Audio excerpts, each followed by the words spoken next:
ఎడారిలో సెలయేర్లు మార్చి 24.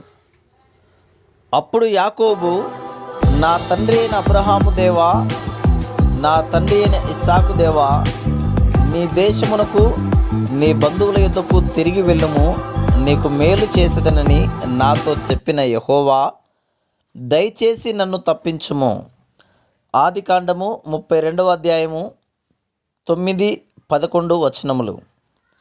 ఈ ప్రార్థనలో ఆరోగ్యకరమైన లక్షణాలు చాలా ఉన్నాయి.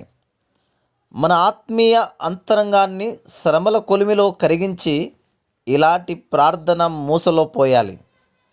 యాకోబు దేవుడు చేసిన వాగ్దానాన్ని ఉదహరించడంతో మొదలుపెట్టాడు ప్రార్థన. నువ్వు మాట ఇచ్చావు కదా అని 2 సార్లు ఈ ప్రార్థనలో అన్నాడు. ఇలా అనడంలో దేవుణ్ణి బుట్టలో వేసుకున్నట్టే అయింది. తన వాగ్దానాల ద్వారా దేవుడు మన అందుబాటులో ఉంటాడు. దేవా, నువ్వే అన్నావు కదా అని మనం ప్రార్థిస్తే ఆయన కాదనలేడు. తాను మాట ఇచ్చిన ప్రకారం నెరవేర్చవలసిందే. హేరోదు రాజే తను ఇచ్చిన మాటకి కట్టుబడి యోహాను తల నరికించాడు కదా. ఇక దేవుడు మాట తప్పడం ఎలా సాధ్యం? మనకి ఒక నిర్దిష్టమైన వాగ్దానం దొరికేలా ప్రార్థించాలి. ఇంకా దాన్ని చేతబట్టుకొని పరలోక ద్వారాలను కూడా బద్దలు కొట్టే శక్తి సంపాదించుకోవచ్చు. మన విజ్ఞాపనలు సూటిగా ఖచ్చితంగా ఉండాలి. ప్రత్యేకమైన విషయాల గురించి మనం ప్రార్థించాలని దేవుని అభీష్టం. శ్రమల భారాన్ని మోసుకుంటూ ఆయన్ని ఆశ్రయించిన వారిని ఆయన ప్రశ్నిస్తాడు, నేను నీ కొరకు ఏమి చేయాలనుకుంటున్నావు?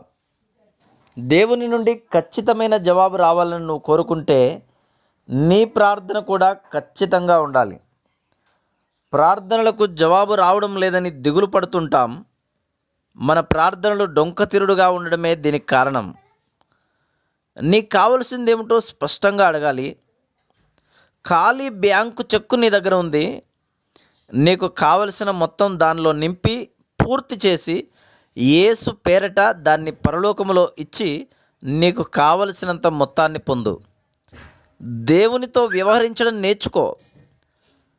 మిస్ హోవర్గల్ అనే భక్తురాలు ఇలా అంది, నా జీవిత కాలంలోని సంవత్సరాలన్నిటిలో ప్రతిదినము ఒక విషయం ఉన్న కొద్దీ మరీ తేటతెల్లమవుతుంది. దేవుని మాటను గురించి శంకలు లేకపోవడము, ఆయన అన్న మాటలను తప్పక నెరవేరుస్తాడని నమ్మడం, తన నీతిని కృపను కనపరిచే ఆయన పలుకులను స్వీకరించడం, ఆయన వాగ్దానాలను ప్రతి అక్షరము యథాతథంగా నమ్మి నిరీక్షించడం, ఇవే క్రైస్తవ జీవితంలో గోచరమయ్యే శక్తి ఉత్సాహాల వెనుక ఉన్న రహస్యాలు.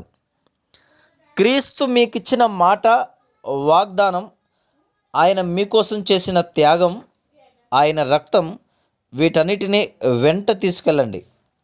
పరలోకపు ఆశీర్వాదాలు మీకు దక్కకుండా ఎవరు కాదంటారో చూద్దాం.